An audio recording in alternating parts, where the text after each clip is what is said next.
자, 인제는 엄청 컸네요.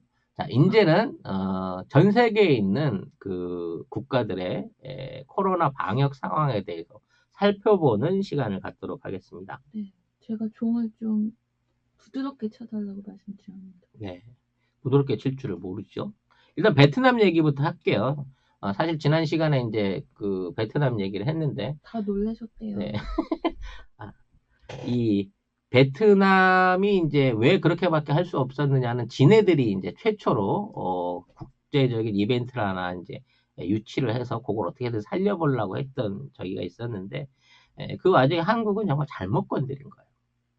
왜냐면 어, 베트남의 심리에서는 잡은 고기 더 밥 안 주지 뭐 이런 심리가 좀 있지 않았을까 싶은 생각도 들고, 최근에 한국이 이제 동아시아, 이 아시안 국가들하고 굉장히 밀접한 관계를 맺어가면서 외교적으로 승리하고 있는 데 대해서 가장 큰 피해를 보고 있는 애들이 일본이다 보니까 일본 안에서 일종의 한국이 지금까지 해왔던 투자 이상의 투자 제한을 받은 게 아닌가라고 하는, 이게 한국과 일본을 놓고 저울질을 하고 있는 그런 상태가 아니냐라는 의심들이 조금 있기는 있습니다. 네. 그래서 아무튼 일본은 지금도 풀어놓고 중국하고 한국만 이걸 딱 닫았는데요. 2월 한 달 동안 베트남의 경제 지표가 완전히 추락을 했다고 합니다. 일단 관광객이 77%가 없어진 거예요. 그러니까 사실상 한국 관광객의 숫자가 그렇게 많지 않다고는 했었지만 이 중국에서 오는 관광객을 포함해서 77%의 관광객이 줄어들어 버렸고, 관광 수입 분야 안에서 발생한 적자가 약 7조 원을 상회하는 정도의, 지금 그 베트남의 경제 수준으로 보면 엄청난 타격을 2월 달에 입었다는 겁니다. 그리고 이게 3월, 4월, 5월, 6월 계속적으로 지속될 가능성이 높다는 거죠. 특히 뭐 다낭이라든지 베트남의 어떤 대형 관광지들 같은 경우에는 아예 상업시설들이 전부 다 문을 닫았다고 하는, 네, 그런 비보들이 올라왔으니까 일본의 사례를 잘 얘네들이 이해를 못했나 봐요. 네. 한국을 건드리게 되면 얼마나 거센 불매 운동이 지네들한테 닥칠 것인가를 생각을 못한 것 같아요. 특히 이 삼성을 건드림으로 인해서 앞으로 베트남의 경제가 예전처럼 고속 성장하는데 제동이 걸릴 것이라는 예상들이 계속해서 일어나고 있습니다. 무슨 얘기냐면 지금 베트남이 잘 나가고 있는 건 사실이에요. 휴대폰을 뭐 3억 대 정도로 만든다고 하니까, 그리고 이제 이걸 통해 가지고 삼성을 통한 GDP가 30%에 육박하고 있다라고 볼 정도로 삼성한테 꿀 빨고 있는 게 사실입니다. 그리고 뭐 우리나라 기업들이 진출해 있는 사례가 1,700건 이상이 되고 있고, LG를 비롯한 가전사들도 속속 베트남으로 좀 이전을 하고 있는 상황이었는데, 베트남이 지금의 어떤 그 전자제품 생산국으로서의 역량을 이어가기 위해서 꼭 갖춰야 될 게 있습니다. 이게 뭐냐면 R&D 센터예요. 그러니까 단순하게 그 생산 설비를 받아서 하청 주문하듯이 현지 생산하는 공장에서 좀 더 근본적인 발전을 하기 위해 자국 브랜드도 좀 만들고 뭐 어떤 그 안정적인 생산 시설과 기술을 확보하기 위해서는 R&D 센터의 존재가 꼭 필요하다는 거죠. 근데 베트남은 이 R&D 센터를 세울 수 있는 기술적인 기반이 없습니다, 사실상. 그래서 이 베트남의 R&D 센터를 세우는데 삼성이 이 대규모 투자를 준비하고 있는 단계였거든요. 올 하반기부터 R&D 센터 지으려고 그랬어. 그런데 갑자기 이런 뒤통수를 딱 맞게 되다 보니까 과연 베트남의 지금에 있는 태도를 봤을 때 여기에 안정적인 투자가 가능한가라는 부분에 대해서 고심을 하게 됐다는 거죠. 만약 이 R&D 센터가 안 지어진다고 하면 베트남은 앞으로 한 4, 5년 정도 지금의 어떤 그 영광을 유지는 할 수 있을지 모르겠습니다. 조만간 삼성의 생산 기지 안에서의 비중이 금방 뚝 떨어지게 됩니다. 삼성은 다른 나라도 공장 옮기는데 특별한 재능을 갖고 있는 기업이 한국에서 중국 빠져나갔어. 우리 몰랐다. 그 생산 설비나 이런 것들 그렇게 많이 외국으로 나갔는지.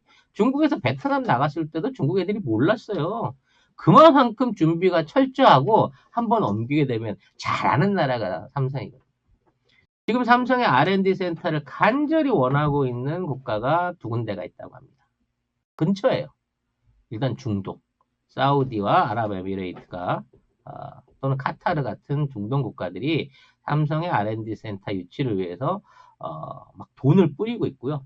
아까 어떤 분이 말씀도 하셨습니다만 인도네시아가 지금 이제 수도 이전 작업이 본격화되고 있잖아요. 그래서 지금에 있는 자카르타를 포기하고 보르네오 섬, 지네들은 깔리만탄 섬이라고 하는데 깔리만탄 섬에 어떤 새로운 이제 수도와 산업 시설을 만드는데 거기에 삼성의 산업 단지와 R&D 센터를 적극 유치하고자 합니다. 섬으로 들어가는데 무슨 소용이 있을까 하지만 인구도 일단 인도네시아가 2배 반 이상 많고요. 이 보르네오라고 하는 이 섬이 사이즈가 한반도의 7배가 넘는 어마어마한 섬이에요. 그 섬에 그 빈자리가 훨씬 더 많기 때문에 지금 당장은 아닐지 몰라도 앞으로의 시장 상황이라든지 경쟁력을 봤을 때 베트남보다는 인도네시아가 훨씬 날 수 있다라고 하는 판단이 일부에서 이제 드러나고 있기는 한 거예요. 문제는 지금 이제 인도네시아의 정권이 뭐랄까 민정이긴 하지만 사실은 군부에 의해서 50%는 장악돼 있는 상태이기 때문에 우리 대통령을 형님이라고 부르는 인도네시아 대통령의 집권기가 얼마나 안정적으로 유지될 거냐, 그리고 수도 이전 사업이 얼마나 완벽하게 진행될 거냐, 이런 걸 좀 봐야 되는 여력은 있지만 아무튼 베트남에 투자하기로 했던 R&D 센터는 정상적으로 올해 안에 발주되지 않을 것이다라는 공론이 높아집니다. 그렇게 되면 베트남이 꿀 빨다가 자칫 이번 코로나 사태에 한 번 불경한 이유로 인해서 과거의 베트남으로 회귀할 수가 있다는 거죠. 네. 맞습니다. 이 조코 대통령의 치세가 조금 뭐랄까 좀 기반이 약해요. 근데 지금 이제 부총리를 하고 있는 군부 수반이 국방부 장관을 하고 있는 지금의 군부의 어떤 그 대표자가 앞으로 이제 인도네시아를 장악하게 되면 이게 또다시 군부 정권 안으로 들어가게 되는 거거든요. 근데 이 군부 정권의 핵심인 국방부 장관이 보르네오 섬에 땅이 엄청나게 많다고 합니다. 결국 그쪽이 이제 발전하게 되면 다 개인적인 칩으로 가는 거기 때문에 그래서 수도 이전 사업은 원만하게 진행될 것이다라고 보고 있는 전문가적인 분석이 좀 있습니다. 네. 개성공단, 네, 좋은 대안이긴 하지만 이건 뭐 좀 너무 우리 쪽에 내피셜인 것 같고 이게 개선이 되기 위해서는 북한도 빨리 좋은 방향으로 해결을 해야 되겠죠. 아무튼 베트남의 최대 약점인 R&D 센터의 발전 그리고 베트남 전자산업 발전의 헤게모니를 주고 있는 한국을 섣불리 건드린 죄. 그냥 일본이 그걸 아마 제 생각입니다만 일본이 아마 그 역할을 대체해서 더 많은 걸 해주겠다라는 식으로 베트남에 회의했을 것 같은데요. 야, 지금 일본 이 IT 산업들 쓰러져 가고 있는 거 안 보여요? 일본의 대표 전자 대기업들 20개, 30개 모아봐야 삼성전자 하나만큼도 못 되는 규모예요. 근데 어딜 감히 니들이 일본이랑 친해보겠다고 한국 사람 삼성의 쿼터를 건드려요. 참 니들은 진짜 이번에 엄청 큰 실수 하셨다는 거. 아니, 근데 저는 아무리 생각해도 그게 정서가 이해가 안 되는데, 왜 굳이 그렇게까지 밟아가면서 우리를 했을까요? 사실 너무 이제 이해가 안 돼서. 베트남이 지금 삼성을 통해서 많은 기여를 받고 있지만 삼성이 어느 한 지역을 너무 집중해서 투자를 하고 추가 투자에 확산을 안 해갖고 조금 이게 뭐랄까 지역적인 편중이 있어요.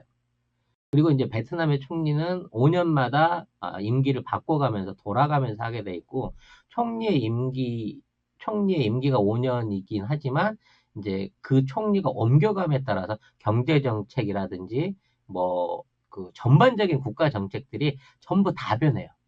그러니까 총리는 사실 그 베트남 안에서 정치적인 지위가 한 4위 정도밖에 안 되거든요. 권한이 없어. 주석이라든지 이런 사람들이 이 권한들을 많이 쥐고 있기 때문에 총리가 바뀔 때마다 경제 정책이 막 바뀌는 게 베트남의 한 특징이라는 거죠. 지금 바뀔 때가 돼가기 때문입니다. 네. 2021년이 정권 교체기거든요. 그 정권 교체기를 생각해서 다음 먹거리 산업을 준비하고 있는 지금 이름이 너무 어려워. 지금 이제 임기가 끝나가는 지금의 베트남 총리가 일본하고 뭔가를 해보려고 하다가 이게 어장난 게 아니냐라는 뇌피셜 계산이 충분히 가능하다는 거죠. 베트남 중요한 문제 아닙니다. 일본을 가야죠. 일본을. 네. 양치기 소년 놀이 하던 양아치 중년 이 생양아치 아베가 지금 이제 본격적으로 위기에 몰리고 있어요. 늘 얘기했지만 아베의 목적은 따뜻한 봄이 오면이었습니다. 네. 벚꽃 필 무렵쯤 되면 따뜻해서 코로나가 없어지겠지. 안 없어진다고 내가 몇 번을 얘기했잖아요. 네. 그렇게 되다 보니까 어떻게든 검진 안 하고 일본이 안전하다라고 하는 수치 조작을 하고 있었어요. 조작을 어느 정도까지 했냐면 크루즈에서 그 발생한 감염자를 아직도 안 보태고 있습니다. 네. 이미 배에서 다 내렸는데도 불구하고 크루즈 때 발생한 감염자들은 아직도 안 보태고 있어요. 근데 크루즈에서 내린 다음에 완치한 사람들은 통계에 다 집어넣고 있다? 뭐 이런 개쓰레기 같은 통계가 다 있어. 네. 너무 아베답잖아요. 이 통계는. 네. 특히 아베가 지금에 있는 그 코로나 상황을 적극적으로 지원하고 있다라고 하는 일종의 그 내용을 일본 국민들한테 보여주기 위해서 아베가 사진이 없네요. 한번 찾아보세요. 왜 사진이 없을까? 준비했는데. 네, 얘기하시죠. 네. 아베가 저기를 했어요. 환자 가족을 찾아가서 직접 환자를 위문하는 동영상을 홍보용으로 만들어 찍었는데, 요게 이제 세트장에서, 세트를 해갖고 찍은 쇼 영상이었다라고 하는 게 드러나면서, 진짜 아베 주변에는 누가 안티가 있어. 네, 오히려 역으로 비판을 처먹고 있는 상황을 맞이하게 된 거죠. 엑스맨. 네. 이게 말이야, 이게 이런 쇼 하면서 그 사진 찍어가지고 내는 이 세팅이 어디 뭐 정치 학원 같은 데 다니면 누가 가르쳐 주는 건가? 뭐, 아무튼 그런 상황인 것 같아요. 살려야 한다, 이런 거. 살려야 한다. 네. 그런 쇼 같은 것들을 어디서 가르쳐 주는 학원이 있는 것 같아. 학원 분명히 일본에 있어요. 근데, 아무튼 지금 이제 올림픽 개최를 어떻게든 끌고 가기 위해 노력을 하고 있는데, 이제 미국이 먼저, 연기론을 먼저 꺼내놨고요. 그 다음에 이제 IOC도, 사실상 취소하겠다라고 하는 통보를 일본에 했는데, 아베가 발표를 안 하고 있다라고 하는 얘기들이 좀 있습니다. IOC는 WHO가 시키는 대로 하겠다라고 처음에 얘기를 했어요. WHO는 중국의 입김인 거죠. 네. 일본이 중국을 입금시키고 중국한테 이제 시진핑 안 왔다고 땡깡을 부리는 순간 WHO는 IOC한테 바로 열지 마라고 얘기했을 가능성이 크고요. 이렇게 되면 안 열리는 겁니다.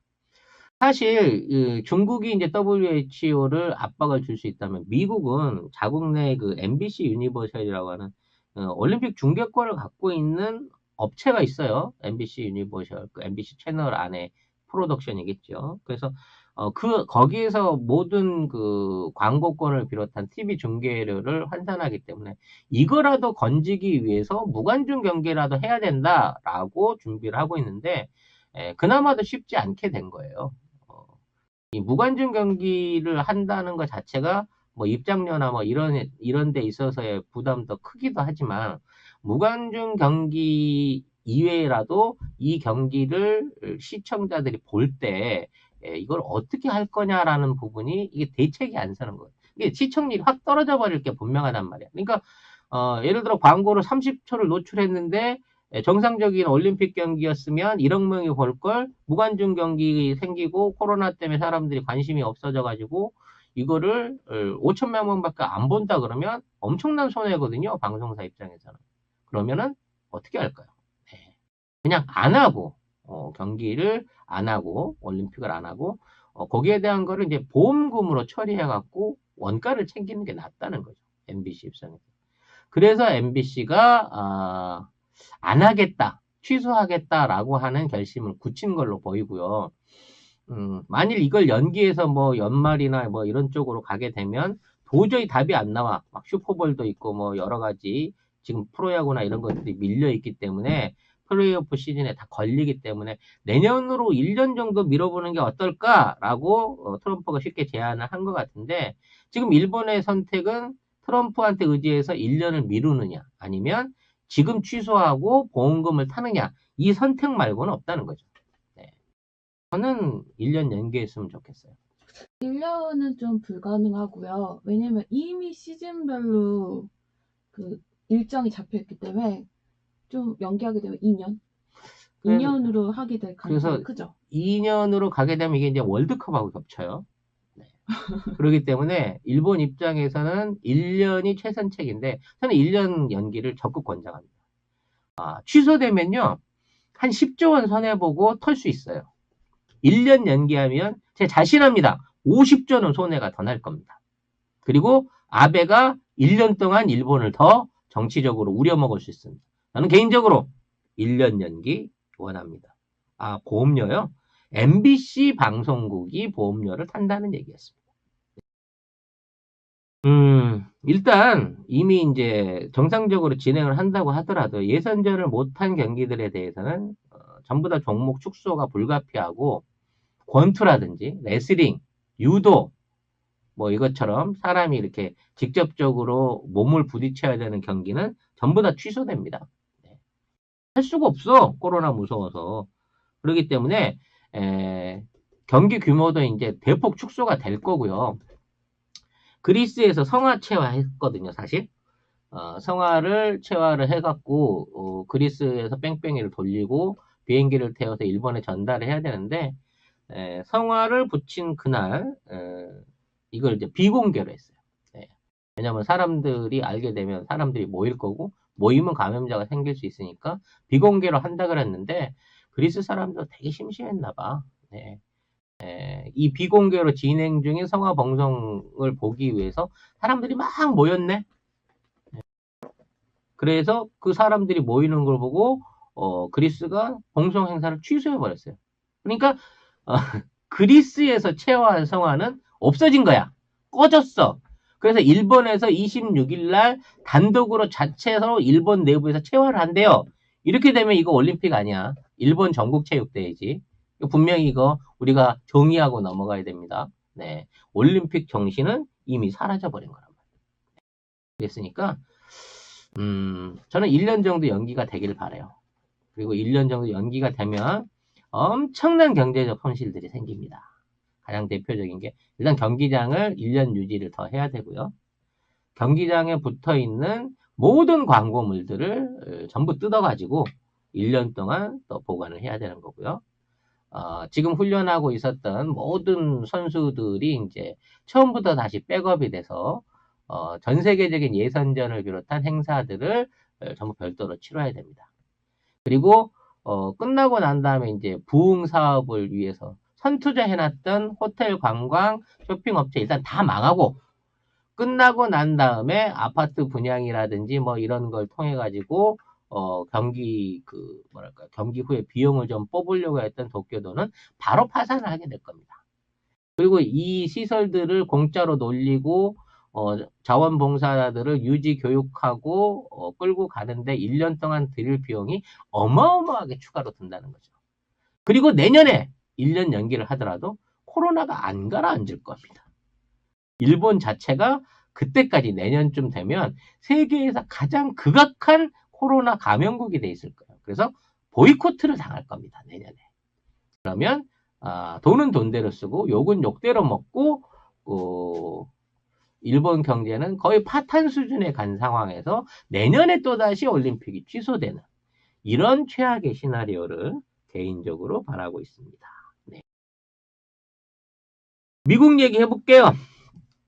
미국이 트럼프가 처음에는 굉장히 이제 우리나라한테 좀 뻣뻣하게 나왔습니다. 사실 트럼프 입장에서는 우리나라가 고운 눈으로 볼 수가 없는 게 일단 한반도 문제에서 협조 안 하면서 지금 자체적으로 우리가 해결해 볼게라고 하면서 트럼프 밀어냈죠. 방위비 조약 돈 달라고 했는데 지금 쌩 까고 있고 아직까지도 그냥 원상대로 하든가 뭐 아니면 나가든가 뭐 이런 식으로 생각지도 못한 배짱을 핑기고 있는 거고요. 네.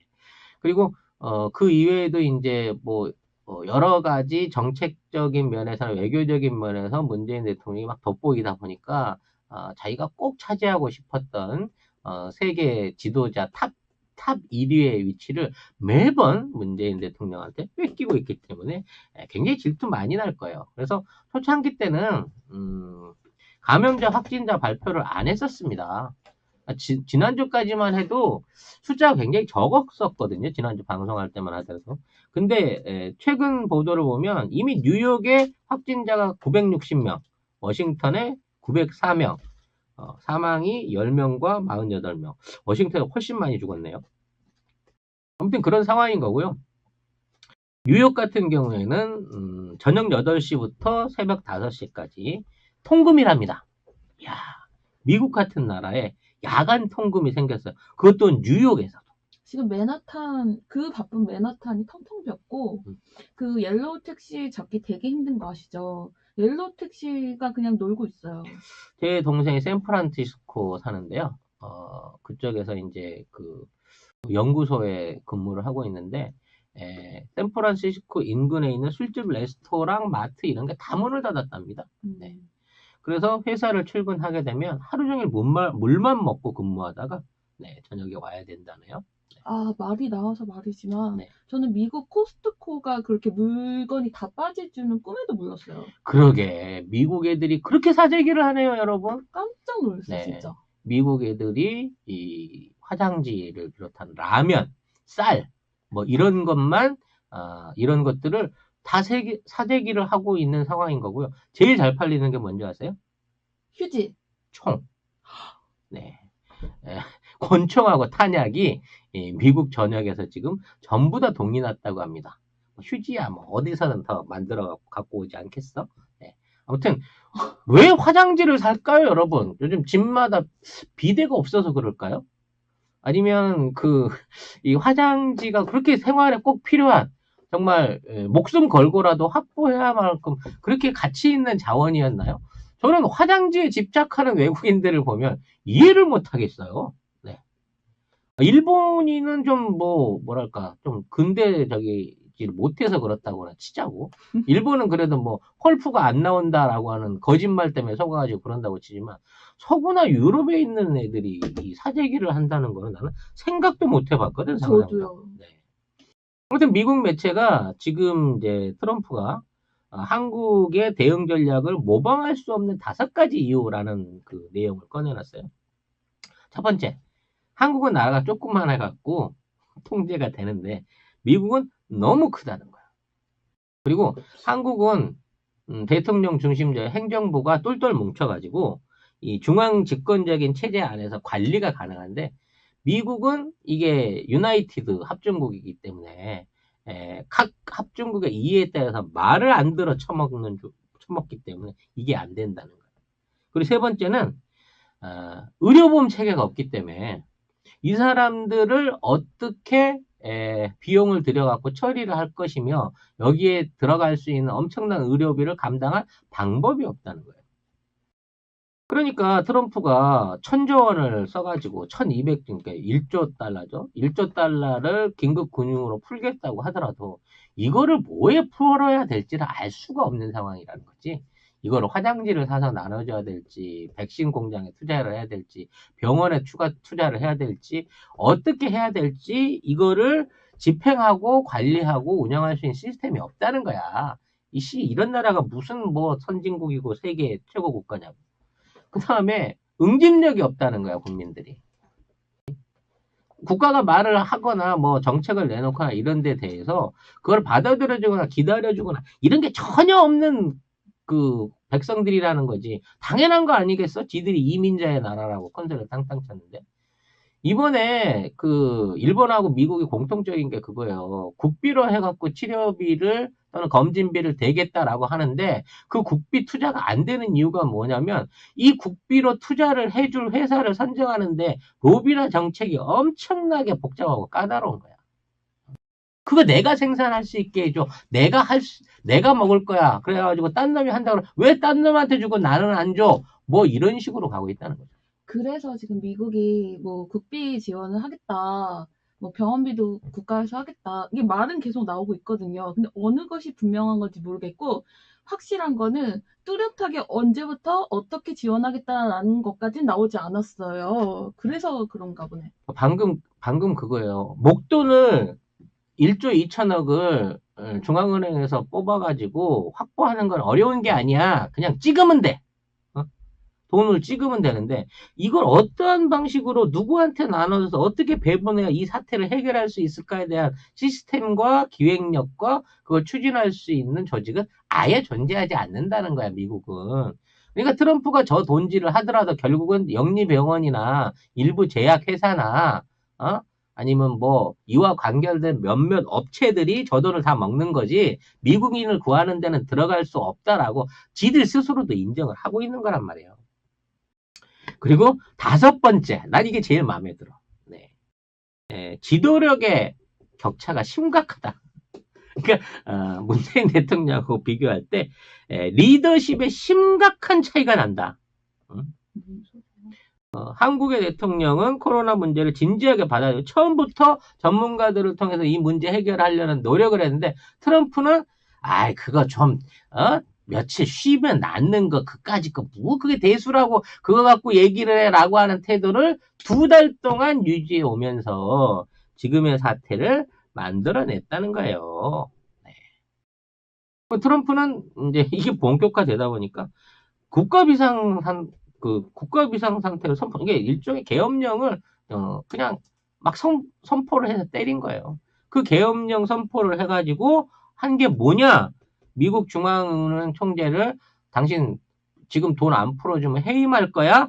라고 하는 해임안까지 거들먹거리면서 협박을 해갖고 제로금리로 시중에 돈을 풀 수 있는 일종의 권한을 만들어낸 거죠.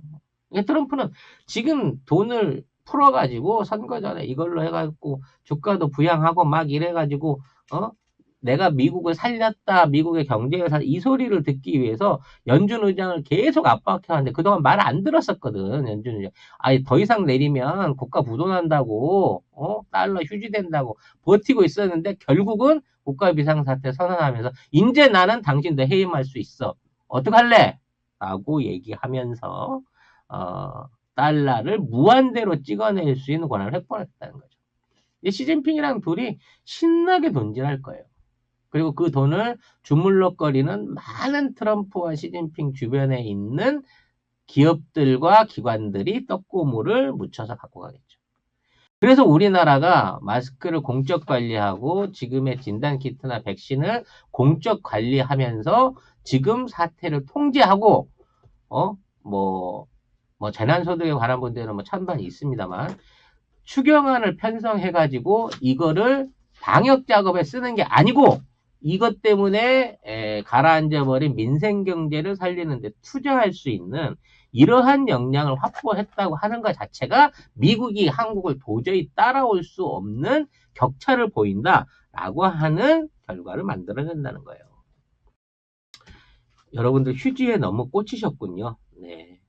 휴지 대용으로 새끼줄을 수출하자 뭐 이런 의견 주셨는데 새끼줄로 난 뭐 어떻게든지 대충 메커니즘은 상상이 되는데 나는 그걸로 닦일까 싶다. 네. 아무튼 전혀 선진국이 아닌 일본과 미국의 단면을 우리가 지금 보고 있는 상황이다 라는 얘기를 하면서 이 테마를 정리를 하겠습니다.